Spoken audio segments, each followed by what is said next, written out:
La escasez de leche en Cuba llegó a un nivel tan crítico a principios de 2024, que tuvo que pedir por primera vez en la historia ayuda a las Naciones Unidas, para garantizar ese alimento a los niños de hasta 3 años de edad. ¿Cómo llegó el país a esta situación? El libro Desarrollo Agrícola de Cuba, publicado en Santo Domingo por el Colegio de Ingenieros Agrónomos, resume la situación del sector antes del triunfo de Fidel Castro. En 1958, Cuba tenía 6 millones de cabezas de ganado vacuno y 6,58 millones de habitantes, es decir, una cabeza de ganado por habitante.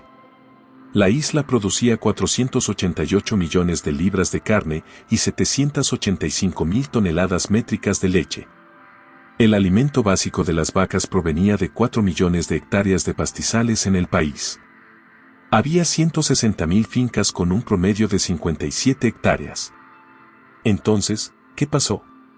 Los problemas comenzaron cuando fueron expropiados los ganaderos para realizar una reforma agraria que entregaría tierras a los campesinos, aunque el proceso se convirtió en una colectivización de la tierra al estilo soviético.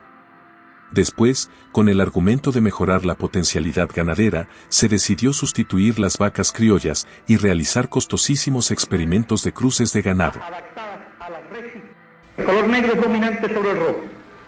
Siempre que se combina un gene rojo con uno negro, el animal sale negro. Pero cuando se combina un gene rojo de un animal negro con un gene rojo de otro animal negro, el animal tiene los dos genes rojos, entonces nace rojo. Se importaron de Canadá unas 35.000 novillas Holstein, sementales y semen congelado. Se construyeron 4.000 vaquerías, con más de 2.800 ordeñadores mecánicos y toda la infraestructura para el nuevo esquema de ganadería. Pero, el problema principal es que ese sistema era dependiente del exterior, de donde llegaba urea, harina de soja y girasol, sales y minerales, así como nitrógeno líquido, termos, varillas plásticas, y todo lo requerido por el sistema de inseminación artificial. El proyecto fracasó. No se pudo crear un rebaño subtropical. Al colapso que significó el fin de las subvenciones, con la desintegración del campo socialista, se sumó el mal manejo de los animales y del agua, la deficiente comercialización y la desorganización.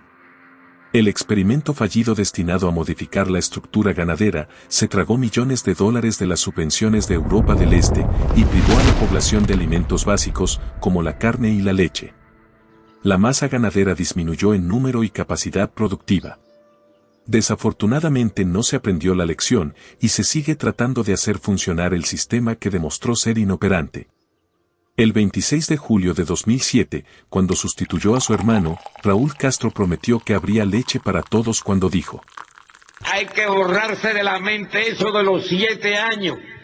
Llevamos 50 años diciendo que hasta los 7 años hay que producir leche para que se la tome todo el que quiera tomarse un vaso de leche. 17 años después, no solo se incumplió esa promesa, sino que ya no se puede garantizar el litro de leche para menores de 7 años, así que, mucho menos, un vasito para todos los cubanos. Si te gustó este video, compártelo con tus conocidos, para ayudar a que se conozca otro enfoque de la historia y actualidad de Cuba. Suscríbete al canal y apoya nuestro proyecto de información con tus likes y comentarios.